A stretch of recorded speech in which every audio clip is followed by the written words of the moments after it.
Andrea, Louis, je suis ravie de vous accueillir pour Arteview. Merci, ravi Tout d'être va bien? là. Très bien. Alors vous, voici embarqué dans une nouvelle aventure, Prono di Udo Zango e Prezioso. Comment vous a vendu le projet? Comment on est venu? Est-ce que ça s'est passé, comme on me l'a dit, autour d'un verre? J'ai entendu Pour ça. toi, Andrea, J'ai c'est entendu vrai la ou pas? mauvaise réputation de copain de bar qu'on me fait.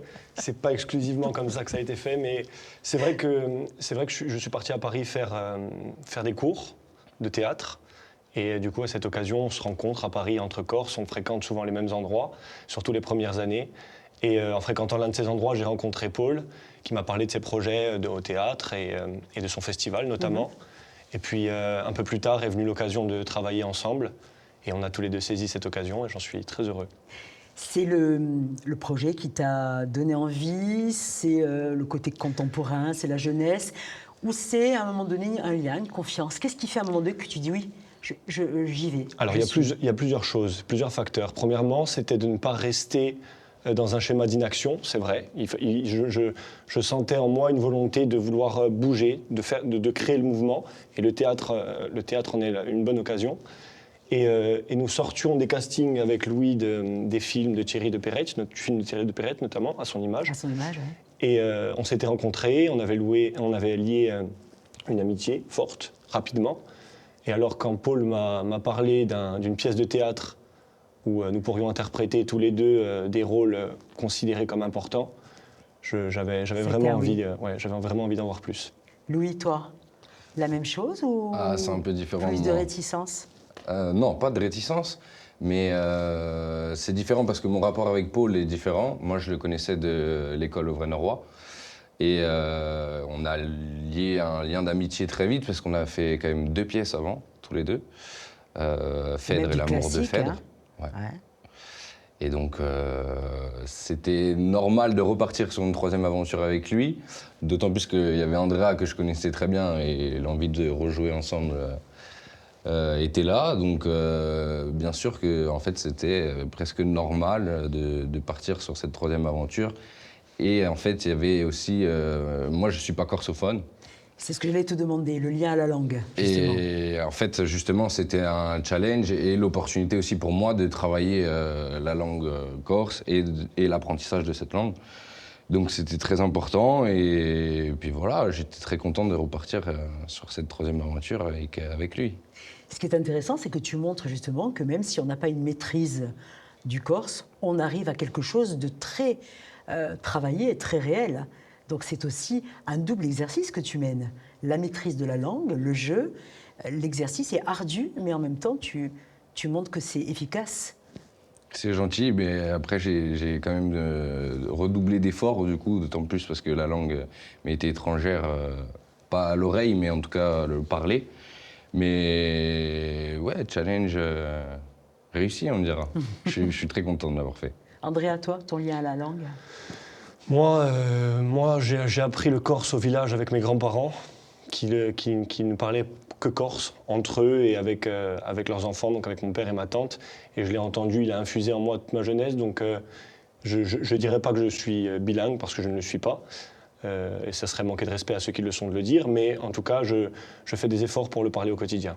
Tu as la musicalité en tout cas. Oui. Et puis, ça a changé un peu votre quotidien par la suite? Plus de facilité à l'oral, Bien même dans évidemment. votre vie de jeunes d'aujourd'hui? Bien évidemment, bien évidemment. C'est vrai que c'est assez bizarre de se confronter, on l'a fait pour les films dans lesquels nous avons joué, de se confronter à la jeunesse de nos parents, où la langue avait une autre place à l'époque.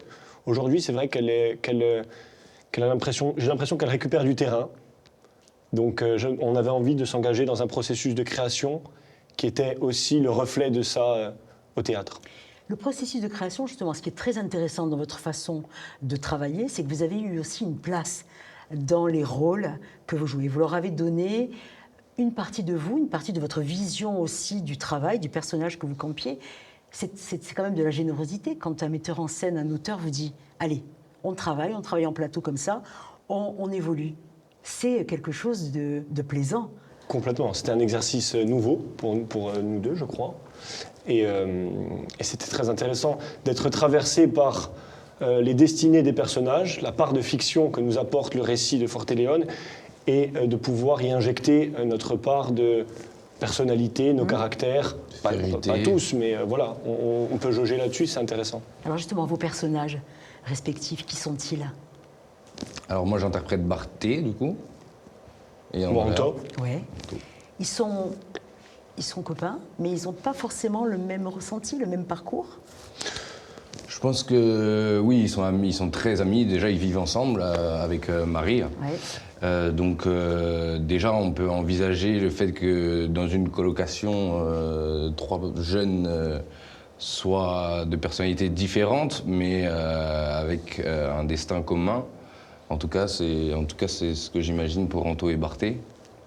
Ils ont la même vision des choses pour le nationalisme. Ils s'inscrivent dans une certaine radicalité et c'était assez intéressant en tant que jeunes acteurs de pouvoir essayer sans jugement d'analyser ce genre d'engagement aussi. Avec leurs caractères différents, parce que c'est vrai qu'ils n'abordent pas la cause et la lutte de la même manière. Mais...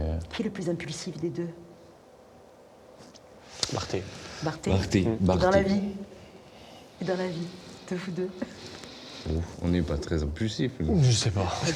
Je sais pas. Mais c'est vraiment intéressant ce travail, je trouve.